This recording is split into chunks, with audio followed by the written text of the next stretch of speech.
Hai, jumpa lagi di Anglit Story. Apa kabar kalian semua? Semoga baik-baik saja. Buat kamu yang baru datang di channelku ini, perkenalkan namaku Anglit. Karena ini adalah channelku, aku bilang Anglit Story karena ya mungkin bagi sebagian orang aku ini wewet alias cerewet, tapi ya menurutku tidak. Biarin saja lah, nggak apa orang. Oke, aku mau cerita ini ada kisah mother and son lagi. Kayak gimana ceritanya? Kita kepo yuk setelah yang satu ini. Tapi sebelumnya, kita ngopi dulu.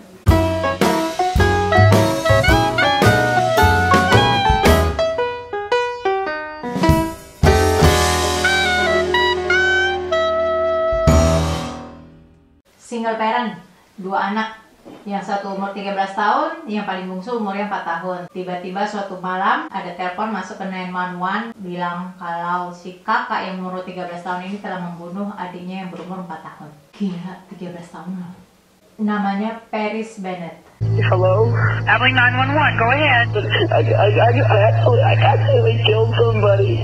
You think you killed somebody? No, I know I did. My sister. Okay, where's your sister now? She's in the bed. Is she breathing? No, I looked. I feel so messed up. Okay, calm down, okay? I want you to stay on the phone with me, okay? Mm-hmm. Now, what's your sister's name? Her name is Ella. Ella Bennett. How old is Ella? 4. She's 4 years old? How old are you? 13. Is she bleeding anywhere? Yes, she's bleeding all over the bed. Because I stabbed her. Kalau ngomongin psycho tapi jenius, si Paris pada saat melakukan pembunuhan ini IQ-nya di antara range 140 sampai 142, bicaranya sopan, terus cakep lagi ya. Ya pokoknya nggak nyangka deh kalau dia ternyata bisa melakukan pembunuhan sadis itu. Jadi hati-hati ya kalau ketemu orang yang kelihatan sempurna. Ya biasanya kalau cewek yang cantiknya kebangetan itu, totonya ada yang gitu aja ya.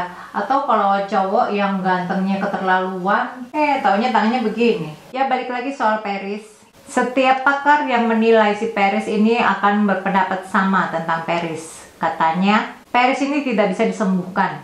Apa yang dilakukan Paris pada saat itu adalah perbuatan jahat yang dirancang untuk menyiksa ibunya. Bahkan ada dokter yang berpendapat kalau si Paris ini tidak boleh keluar penjara saking berbahayanya. Gimana nggak berbahaya? Asal muasalnya tuh 4 Februari 2007, waktu mamanya sedang keluar untuk bekerja, Paris dan si Ella ini dititipi sama babysitternya yang umurnya 21 tahun. Babysitter ini mengaku kalau dia mengajak anak-anaknya itu pergi keluar makan Chinese food. Terus pas balik nonton film kartun Alice in Wonderland.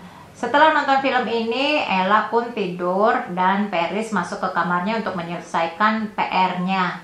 Yang pada akhirnya ketahuan apa yang ditulis Paris tentang perang Trojan dengan judul Paris membunuh Achilles / Menelaus kembali ke rumah dengan Helen / Paris mati. Sekitar jam 10 malam, Paris bilang ke babysitternya supaya udah pulang aja dulu ya, nggak apa-apa tinggalin kami berdua. Dan setelah babysitter itu pulang, Paris mengambil pisau dapur dan dia melakukan udah ya di sini nggak usah diterangin ya bagaimana adiknya itu tewas. Karena ya rembong juga kalau minta YouTube under review terus menerus ya, taunya nggak dimonetize kan, sayang juga kalau gue ada celoteh panjang lebar tentang si Paris Bennett ini. Setelah dia menusuk adiknya, dia menelpon temannya ini selama 6 menit.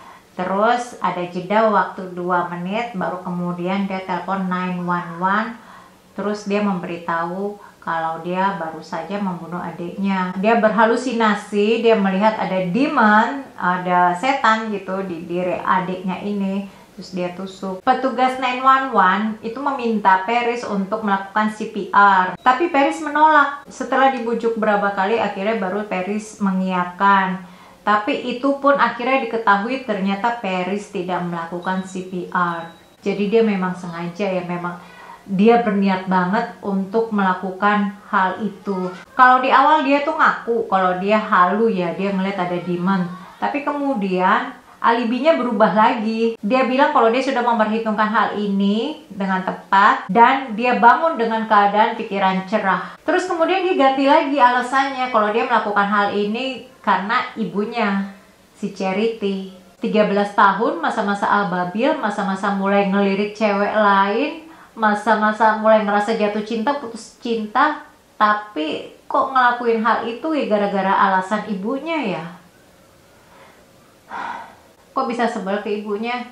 Sebenarnya agak tragis sih kalau ngelihat ibunya ini, bagaimana pengalaman masa ibunya. Balik lagi pada saat ibunya berusia 6 tahun, Charity menemukan ayahnya meninggal dengan beberapa tembakan, ya sepertinya dia dibunuh tepat 57 jam setelah orang tuanya kembali mengucapkan janji nikah. Pada waktu itu ibunya Charity yang bernama Kayla Bennett dituduh telah menyuruh orang yang dia temui di jalan untuk membunuh suaminya. Tapi pada akhirnya Kayla dibebaskan karena tidak terbukti bersalah. Masa remaja Charity menjadi berantakan ya, kayak dia mulai terlibat narkoba, jadi junkies gitulah. Pada usianya 17 tahun, Charity diberi uang sama ibunya sebesar $100 dan katanya, "Serah lo deh, nih uang mau diapain, mau buat cari pertolongan, mau buat drugs, mau buat usaha." Dan akhirnya Charity pun menggunakan uang itu, $50 untuk buat beli drugs dan $50 lagi untuk buat perjalanan hidup dia selanjutnya. Dia pindah ke kota lain. Ya di sana sih udah umum ya kalau anak pada usianya 17 atau 18 tahun itu hidup lepas dari orang tua, ya mereka harus tahu bagaimana caranya survive, tidak tergantung sama ortu. Nah, setahun sebelum dia akhirnya diterima di University of Tennessee, dia itu mulai mencoba untuk hidup bersih, untuk nggak mulai terlibat drugs lagi, untuk nggak mulai terlibat dengan ya kehidupan kayak gitu-gitu lagi ya. Tapi pada akhirnya ya perasaannya jadi melo lagi, dia menjadi merasa aduh kayaknya kok gue nggak bisa lepas dari ketergantungan ini. Sampai akhirnya dia tuh membuat janji pada dirinya sendiri, kalau gue misalnya dalam 3 bulan gue nggak ada perubahan apa-apa, gue mau bunuh diri aja, gue mau overdosis aja deh. Tapi ternyata 1 bulan sebelum tenggat waktunya itu, tiba-tiba Charity mendapati dirinya hamil. Charity pun sangat gembira dan dia bilang kalau Paris yang menyelamatkan hidupnya. Jadi kalau ada yang tanya ini bapaknya si Paris ini siapa sih? Ya kayaknya nggak ada yang tahu ya, karena ya dia banyak enak-enak gitulah. Beberapa tahun kemudian Charity pacaran lagi sama cowok lain yang kali ini jelas siapa dia adalah Jonathan Smith. Setelah mereka pacaran lahirlah anak yang kedua yang namanya Ella. Tapi mereka nggak married karena kemudian selanjutnya mereka tuh putus. Terus Charity, Paris, dan Ella pergi ke dekat rumah mamanya Charity, si Kayla ini, karena si Kayla terdiagnosa kanker. Charity pun akhirnya menjadi giat bekerja. Namun pada umur Paris 11 tahun, Charity mulai nyandu lagi. Menurut Charity, hal inilah yang memicu kemarahan Paris. Waktu Ella sedang bermain boneka dengan teman perempuannya, tiba-tiba Paris merusakkan mainan mereka dan membuat Ella menangis sesegrukan. Terus si Charity marah dan dia ngomelin Paris abis-abisan dan menghukumnya time out. Time out itu kayak anak disuruh strap berdiri madep dinding, suruh merenung sampai selama ya umur anaknya itu. Kalau misalnya anaknya umur 12 tahun, berarti hukumannya 12 menit dia strap berdiri begitu aja madep dinding. Waktu Charity menjauh ada kira-kira semenit ya, tiba-tiba pembantunya ini teriak kalau si Paris bawa pisau, terus dia pergi keluar. Charity sama si Kayla itu langsung lari kejar si Paris. Terus begitu ketangkap, si Paris langsung kayak mau nusuk-nusuk mereka begitu. Tapi untung si Kayla berhasil menangkap pisaunya dan Charity memeluknya. Gak lama setelah itu Charity langsung membawa Paris ke rumah sakit Retriever, ke poli kejiwaan. Namun agak kecewa karena ternyata Paris cuma dirawat hanya seminggu. Yang kayak si Charity tuh ngerasa si Paris di situ nggak diapa-apain, nggak diterapi apa-apa. Dan setahun kemudian Paris membunuh Ella. Untuk pertama kalinya, Charity membaca apa sih diagnosa dokter pada saat si Paris dirawat di rumah sakit Retriever itu. Ternyata dokter itu bilang kalau Paris terobsesi dengan ide membunuh dan menembak, pembunuhan atau bunuh diri. Pada saat pengadilan, salah satu gurunya Paris mengatakan kalau Paris ini adalah muridnya yang paling pintar selama dia mengajar 27 tahun. Dan guru yang lain bilang kalau Paris ini adalah murid terpintar yang pernah diajar dia, serta vocabulary Paris itu menyamai lulusan universitas itu pada saat waktu Paris berumur 6 tahun ya. Bahkan Departemen Kehakiman Texas itu mengatakan kalau Paris meretas siskom.